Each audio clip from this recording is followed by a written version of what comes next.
Urdu T V کے معزز دوستو، آپ سب کو میری طرف سے السلام علیکم۔ امید کرتے ہیں آپ سب خیریت سے ہوں گے۔ تو دوستو، آج کی اس ویڈیو میں آپ کو بتاؤں گا کہ ساغر صدیقی کے والد نے کیا کہہ کر ساغر کی پسند کو ٹھکرا دیا اور اس کے بعد ساغر صدیقی کا کیا حال ہوا۔ تو چلیے شروع کرتے ہیں۔ ساغر صدیقی کے والد نے ساغر کی پسند کو یہ کہہ کر ٹھکرا دیا تھا کہ ہم خاندانی لوگ ہیں، کسی تندور والے کی بیٹی کو اپنی گھر کی بہو نہیں بنا سکتے۔ غصے میں آ کے اس لڑکی کے گھر والوں نے لڑکی کی شادی پنجاب کے ایک ضلع حافظ آباد میں کر دی تھی، جو کامیاب نہ ہوئی۔ لیکن ساغر اپنے گھر کی تمام آسائش و آرام چھوڑ چھاڑ کر داتا کی نگری رہنے لگا۔ جب اس کی محبوبہ کو پتہ چلا ساغر داتا دربار ہے تو وہ داتا صاحب آ گئی۔ کافی تلاش کے بعد آخر تاش کھیلتے ہوئے ایک نشئیوں کے جھرمٹ میں ساغر مل ہی گیا۔ اس نے ساغر کو اپنے ساتھ چلنے کو کہا اور یہ بھی بتایا کہ مجھے میرے خاوند نے ہاتھ تک نہیں لگایا اور ہماری داستان محبت سن کر مجھے طلاق دے دی۔ اب اگر تم چاہو تو مجھے اپنا لو۔ ساغر نے کہا، بندہ پرور کوئی خیرات نہیں، ہم وفاؤں کا صلہ مانگتے ہیں۔ غربت، ڈپریشن، ٹینشن کی وجہ سے ساغر صدیقی کے آخری چند سال نشے میں گزرے اور وہ بھیک مانگ کر گزارا کیا کرتا تھا۔ گلیوں میں فٹ پاتھ پر سویا کرتے تھے، لیکن اس وقت بھی انہوں نے شاعری لکھنا نہ چھوڑی۔ میری غربت نے میرے فن کا اڑا رکھا ہے مذاق، تیری دولت نے تیرے عیب چھپا رکھے ہیں۔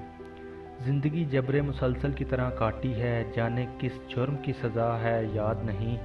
آؤ ایک سجدہ کریں عالم مدہوشی میں، لوگ کہتے ہیں ساغر کو خدا یاد نہیں۔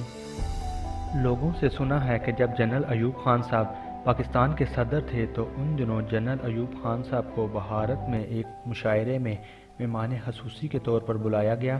جب مشاعرہ سٹارٹ ہوا تو ایک شاعر نے ایک درد بھری غزل اپنی شاعری کا آغاز کیا۔ جب وہ شاعر شاعری کر کے فارغ ہوا تو جنرل صاحب اس شاعر کو کہتے ہیں کہ محترم، جو غزل آپ نے سٹارٹ میں پڑھی بہت درد بھری تھی، یقیناً کسی نے خون کے آنسوؤں سے لکھی ہوگی، اور داد دیتے ہوئے کہا کہ مجھے بہت پسند آئی۔ تو وہ شاعر بولے، جناب عالی، اس سے بڑی آپ کے لیے خوشخبری اور حیرت کی بات یہ ہے کہ اس غزل کا خالق، اس کو لکھنے والا لکھاری یعنی شاعر آپ کے ملک پاکستان کا ہے۔ جب جنرل صاحب نے یہ بات سنی تو آپ دنگ رہ گئے، اتنا بڑا ہیرو میرے ملک کے اندر اور مجھے پتہ ہی نہیں۔ جب آپ نے اس شاعر سے اس غزل کے لکھاری یعنی شاعر کا نام پوچھا تو اس نے کہا، جناب عالی، اس درد بھرے شاعر کو ساغر صدیقی کے نام سے یاد کیا جاتا ہے۔ جب جنرل صاحب پاکستان واپس آئے اور ساغر صدیقی صاحب کا پتہ کیا تو کسی نے بتایا کہ جناب عالی وہ لاہور داتا دربار کے قریب رہتے ہیں۔ تو جنرل صاحب نے اسی وقت اپنے چند خاص آدمیوں پر مشتمل وقت تحائف کے ساتھ لاہور بھیجا اور ان کو کہا کہ ساغر صدیقی صاحب کو بڑی عزت و تکریم کے ساتھ میرے پاس لاؤ اور کہنا کہ جنرل ایوب خان صاحب آپ سے ملنا چاہتے ہیں۔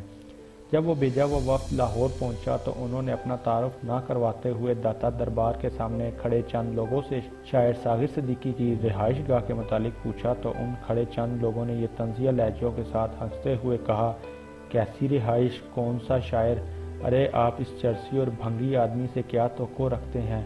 اور پھر کھڑے ان چند لوگوں نے اشارہ کرتے ہوئے کہا کہ وہ دیکھیں، سامنے پڑا ہے چرسیوں اور بھنگیوں کے جھرمٹ میں۔ جب وہ جنرل ایوب خان صاحب کا بھیجا ہوا وفد ساغر صدیقی صاحب کے پاس گیا اور ان کو جنرل صاحب کا پیغام دیا تو ساغر صدیقی صاحب کہنے لگے، جاؤ اور ان سے کہہ دو کہ ساغر کی کسی کے ساتھ نہیں بنتی، اسی لیے ساغر کسی سے نہیں ملتا۔ جب ساغر صدیقی نے یہ بات کہی تو بشمول ساغر نشے میں مست وہاں موجود ہر نشئی ایک زوردار قہقہے کے ساتھ کچھ دیر کے لیے زندگی کے دیے غموں کو بھول گیا۔ بہرحال بے پناہ اصرار کے باوجود وہ وقت واپس چلا گیا اور سارے احوال و حالات سے جنرل صاحب کو آگاہ کیا۔ کہتے ہیں کہ جنرل ایوب خان صاحب پھر خود ساغر صدیقی صاحب سے ملنے کے لیے لاہور آئے اور جب ان کا سامنا ساغر صدیقی صاحب سے ہوا تو ساغر صدیقی صاحب کی حالت زار دیکھ کر جنرل صاحب کی آنکھوں سے آنسوؤں کی ایک نہ رکنے والی جھڑی لگ گئی اور پھر انہوں نے ہاتھ بڑھاتے ہوئے غم سے چور اور نشے میں مست ساغر صدیقی سے جب مصافحہ کرنا چاہا تو ساغر صدیقی صاحب نے یہ کہتے ہوئے ان سے ہاتھ پیچھے ہٹا لیا کہ جس عہد میں لٹ جائیں غریبوں کی کمائی، اس عہد کے سلطان سے کوئی بھول ہوئی ہے؟